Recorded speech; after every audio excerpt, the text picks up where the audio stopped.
Her toothbrush was still in the cup. That's what threw me off. Not the missing suitcase, not the voicemail saying, "Just taking some space. Please don't make this harder than it needs to be." Not even the half-empty closet or the stench of vanilla lavender that still lingered in the hallway. It was the toothbrush. If you were really leaving for just a week, wouldn't you take your damn toothbrush? I stood there in the bathroom staring at it like it was a clue in a murder mystery. Blue handle, slightly frayed. Mine leaned against hers like it was still hoping for a kiss goodnight. Pathetic. I didn't cry. Not right then. I just walked to the kitchen, sat down at the counter, and opened the text again. The one she sent 6 hours after that voicemail. Extending my girl's trip by a week. Don't wait up. No hey. No smiley, not even my name. I replied 5 minutes later. Take your time. My attorney finds these stories fascinating. That's when the calls started. First it was just 1, then 3, then 5, then block number. Then her best friend called. Then her mom. I didn't answer a single one. I made tea instead. Jasmine. Her favorite. Poured it into her mug. The chipped one with the orange cat wearing sunglasses. The one she always called my little serotonin cup. Then I opened my laptop, signed into our shared photo drive, and typed one word into the search bar. Hotel. What came up made my lungs tighten. For photos. Same hallway. Different dresses. Always the same shoes. None of the girls she said she was with were in them. But a man was. Slightly blurred, like a ghost in the background. Tall, tan, wore a stupid leather wristband. In the third photo, her hand was on his back. That's when the tea went cold. I took a screenshot. Sent it to Owen, not my cousin, not my friend, just my lawyer now. Captioned it with, "Let's get to work." The calls still haven't stopped. Neither have the lies. And if you think this is the worst of it, you have no idea what I found in the voicemail after that text. There's a difference between silence and stillness. Silence is what filled the kitchen after I hit play. Stillness is what filled me when I heard her voice. The voicemail wasn't meant for me. Not really. Maybe in some twisted, subconscious way she wanted me to hear it. Or maybe she just got sloppy. Either way, it landed in my inbox at 3:42 a.m., timestamped 2 hours after her "Don't wait up" text. At first, it was just wind noise. Then laughter, not hers. A man's, deep and low, the kind of laugh that vibrates in your spine before it reaches your ears. Then her voice cut through, muffled and too close to the mic. "No. Babe, stop. I'm already in enough trouble with him. With him. Not with my husband. Not with Curtis. Just him." As if I were just a name on a bill she forgot to cancel. She laughed again, playfully, like the way she used to when we stayed up eating cold pizza and watching bad reality shows. I remember thinking, God, she hasn't laughed like that in months. The voicemail ended abruptly. 38 seconds that broke more than 7 years of trust. I didn't delete it. I forwarded it to my personal email, then saved it in a folder labeled Truth, whether I like it or not. I sat on the floor after that, back against the fridge. I don't know how long I was there, but I remember every single tick of the clock above the stove. Every mocking second of it. I wasn't angry. Not yet. Anger requires clarity. This was something else, a wet, choking fog of realization. That everything I'd brushed off for the last 8 months, the missed dinners, the fake headaches, the sudden yoga obsession, wasn't burnout or hormones or stress from work. It was a plan. A replacement plan, and I was the old furniture. That night, I pulled out my wife's laptop. She never logged out of anything. I used to think it was because she trusted me. Now I know it was because she underestimated me.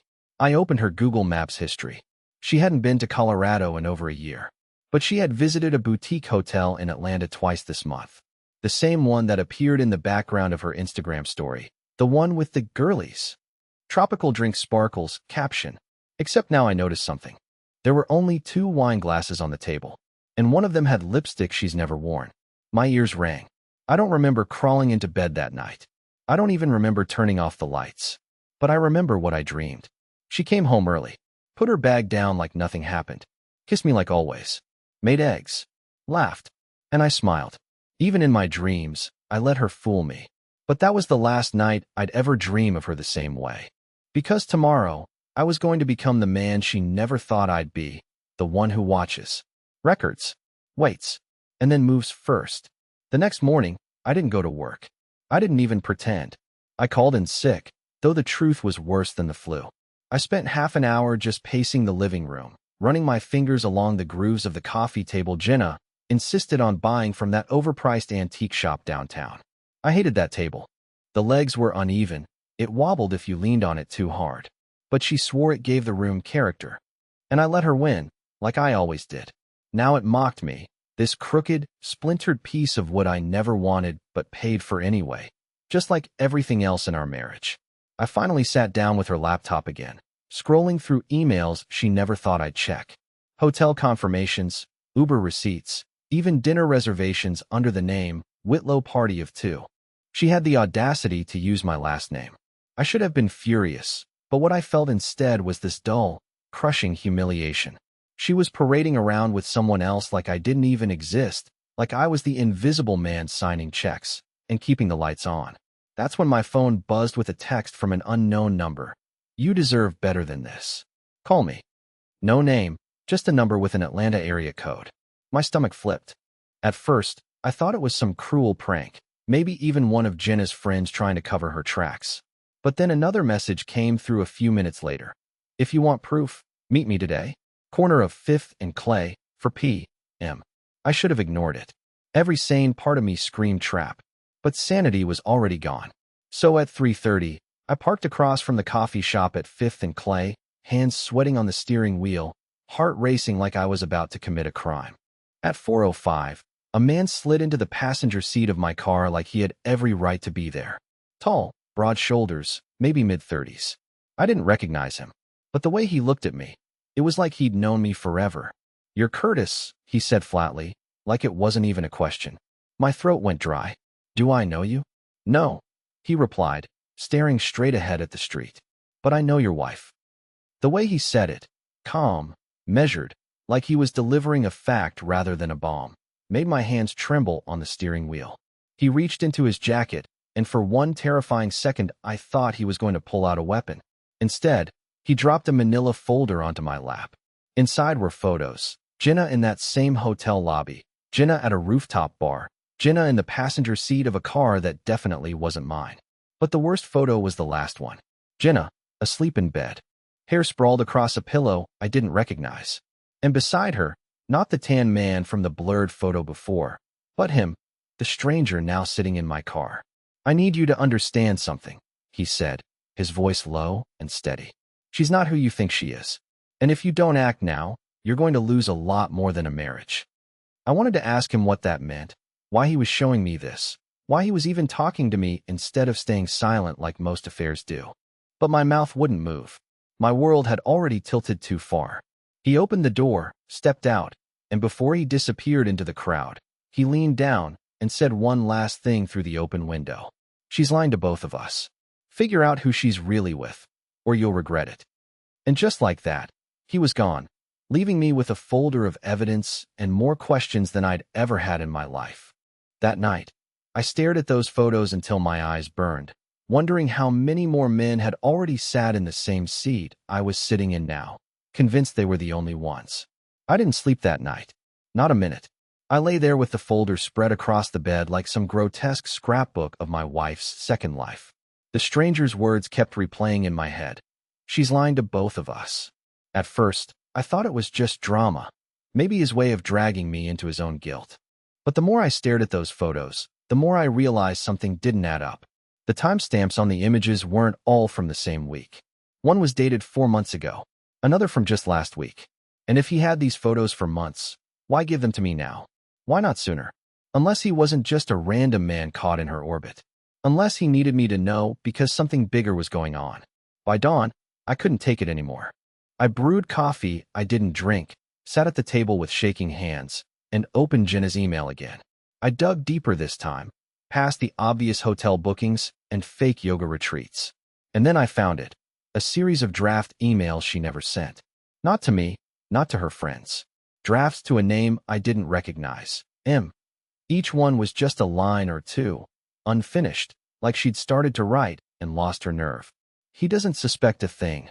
I'll be gone by summer, just stay patient. Stop calling the house, you'll ruin everything. Every hair on my arm stood up. She wasn't just having an affair. She was planning something, moving pieces, setting a stage. And the strangest part? The drafts were spread across months, like this wasn't a fling but an entire parallel story she was writing. I couldn't go to the police with drafts. Couldn't confront her yet, not without giving her the upper hand. So I did what any pathetic husband drowning in paranoia does. I started following breadcrumbs. I checked her bank account transactions. Not the obvious joint account, but the side account she swore was just for personal spending. The last withdrawal was at an ATM 2 towns over, and next to it, a charge from a storage unit facility. My chest went tight. A storage unit. She had a secret stash of something. And suddenly, I needed to know what. I drove there that afternoon, shaking the whole way. The manager was a bored-looking guy who didn't even glance up from his crossword when I asked if a unit was registered under Jenna's name. Nope, he muttered. My stomach dropped, until he added, but there's one under Whitlow. First name Curtis. You? My legs nearly buckled. She had rented a storage unit under my name. He slid the clipboard toward me, and my signature was already there. Forged, but close enough that it made me sick.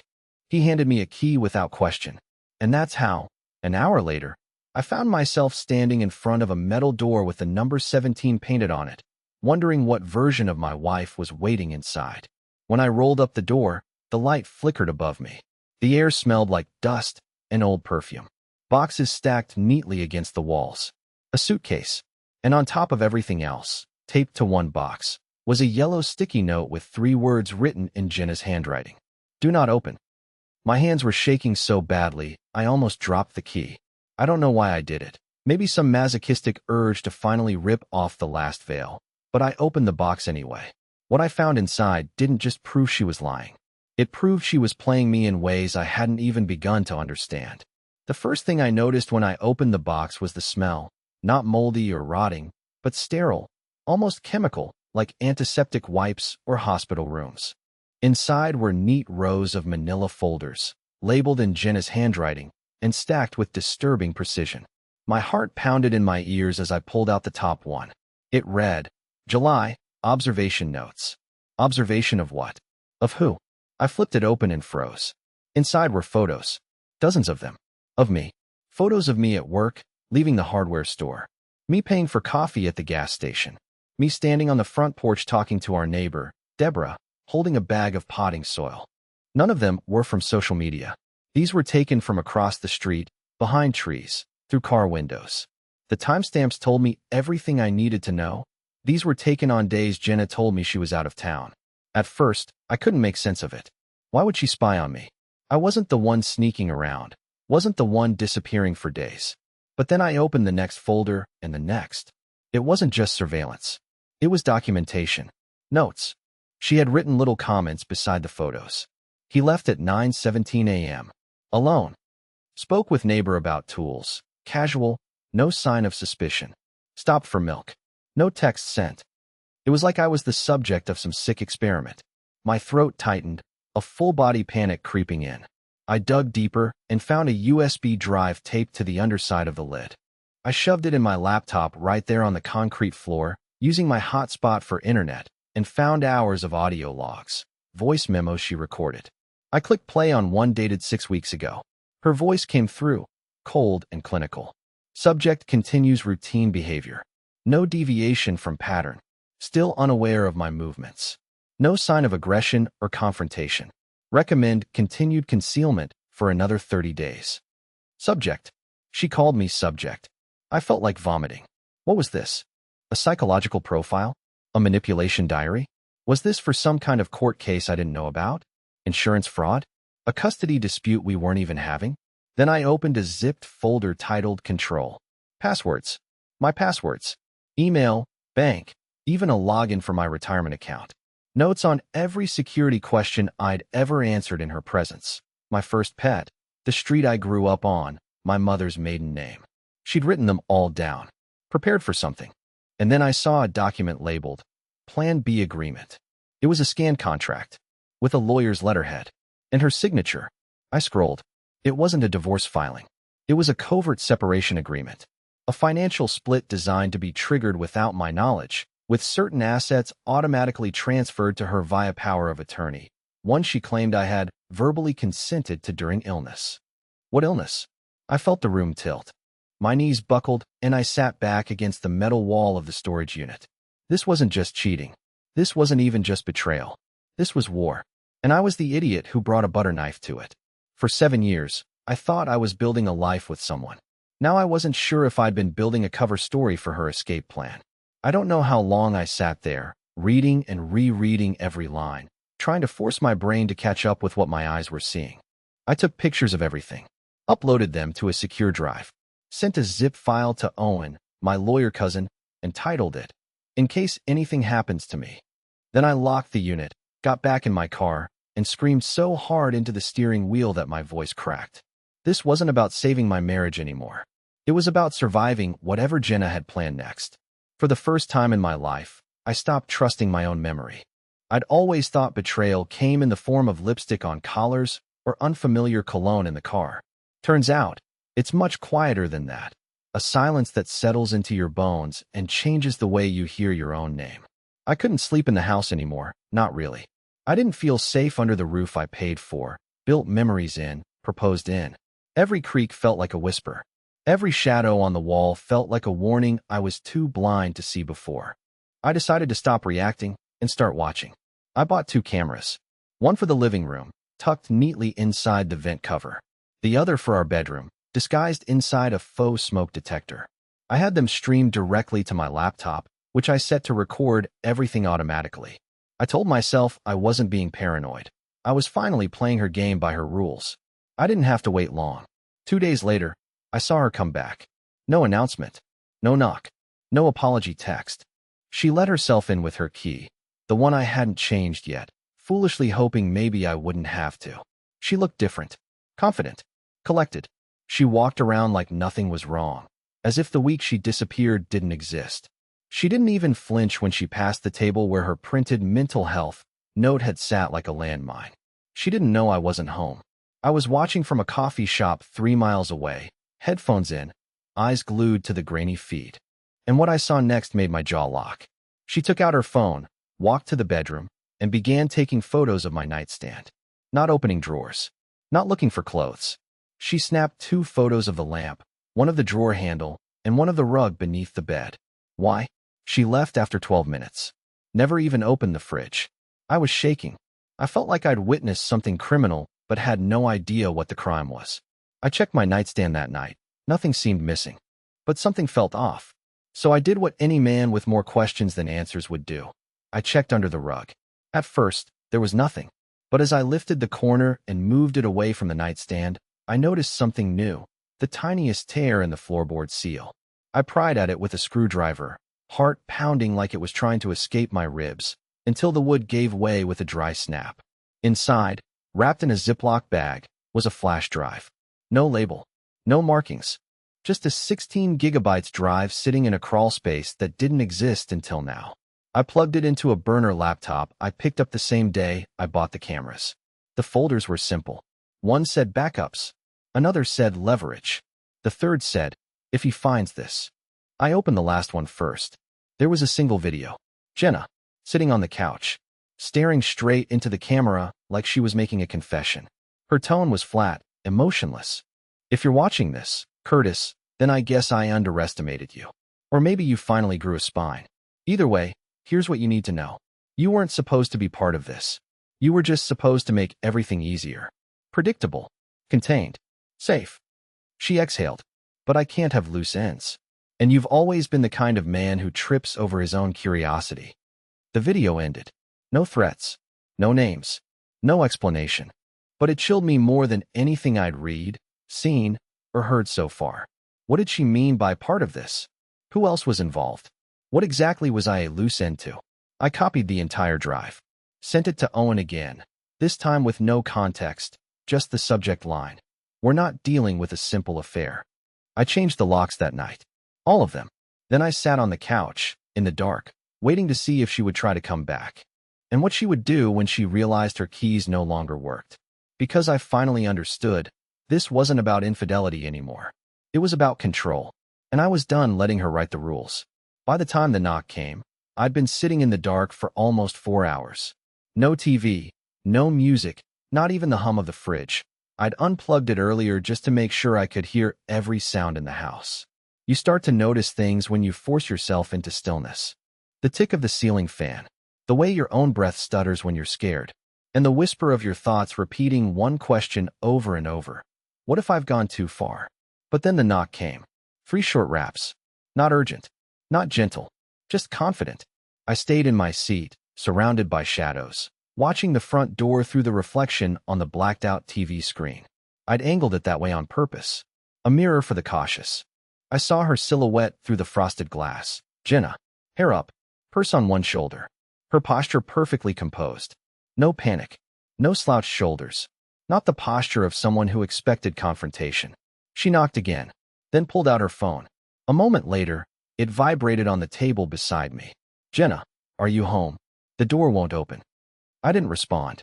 Instead, I clicked open the camera feed on my laptop and watched her stare at the doorknob like she was waiting for it to apologize.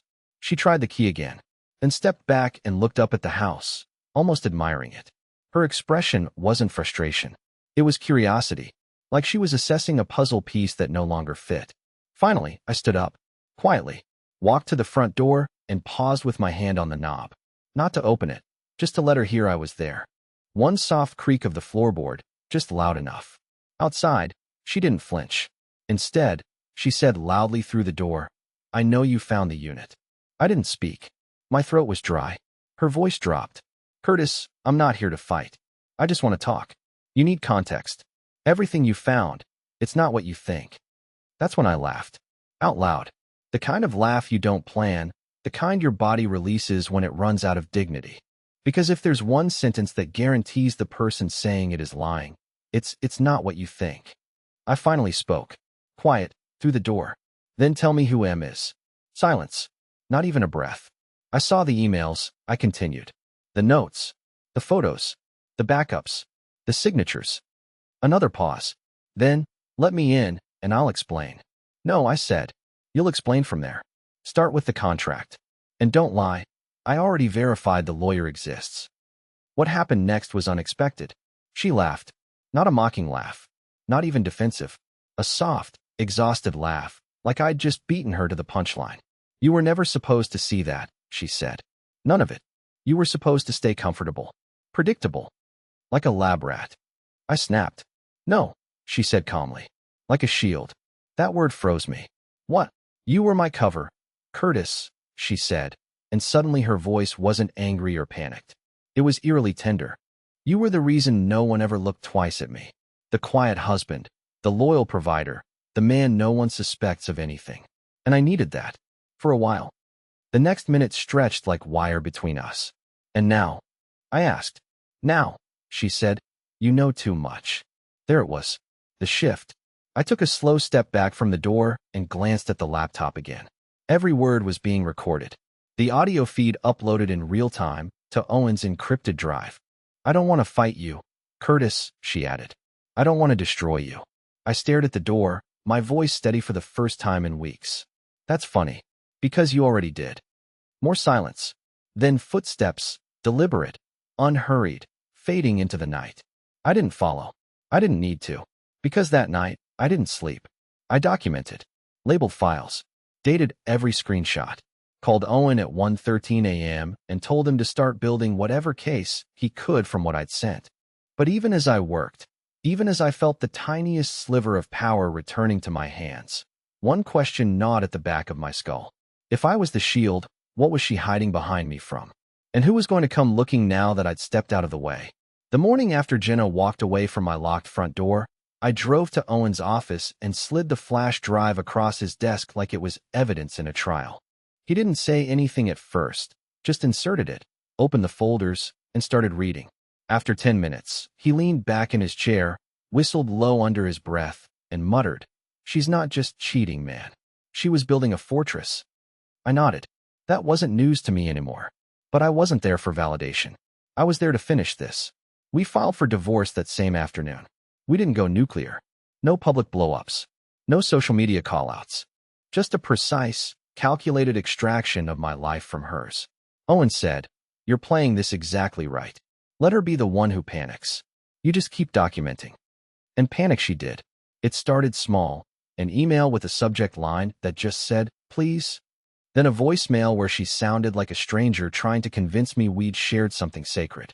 She claimed it had all been a phase, that I was safe and steady, and the only person who ever truly knew her. Funny, considering she never gave me the chance to know who she really was. I didn't respond, and with every silence I offered, she got louder. She tried showing up at my workplace, left notes in my mailbox, called my sister, claimed I was unstable, said I was spiraling. But Owen was already 3 steps ahead. Every move she made, we logged. Every word, recorded. Every attempt to provoke me, documented and stored. And then came the court date. She arrived with a polished attorney and a shaky smile, probably expecting me to walk in broken, bitter, clinging to scraps of our past. But I didn't come alone. Owen was with me. So it was a 3-inch binder of her surveillance files, bank transfers, emails, and that little video she so confidently labeled, "If he finds this." It took 28 minutes for her to fold. She agreed to full asset division on my terms. Gave up her claims on the house, my retirement, and the vehicle she once insisted was ours. She wanted out quickly, quietly, suddenly. I was the unpredictable one, and that terrified her more than anything I could have said. But here's the best part. I didn't hate her. I thought I would. But by the time it was over, all I felt was a strange, liberating stillness. Like I'd finally stopped treading water in someone else's storm. I changed my locks, my passwords, my routines. I started jogging, cooking for myself, reading again. I even adopted a dog, a goofy rescue named Baxter who thinks tennis balls are a personal attack. He sleeps at the foot of my bed now, where Jenna's silence used to live. The other day, I got a letter from her. Handwritten, pages long, full of apologies and half-explanations and little jabs wrapped in nostalgia. She said she was figuring herself out, that she never meant to hurt me, and that I was the best man she ever had. I didn't reply. Instead, I folded the letter, slid it into a folder marked closure, and tucked it into a drawer I don't plan to open again. Because here's the truth. Healing doesn't always look like revenge. Sometimes it looks like quiet. Like walking into your kitchen and realizing you're not afraid anymore. Like seeing your own reflection and recognizing the man staring back for the first time in years. I didn't get even. I got free. And that, my friends, is the better ending.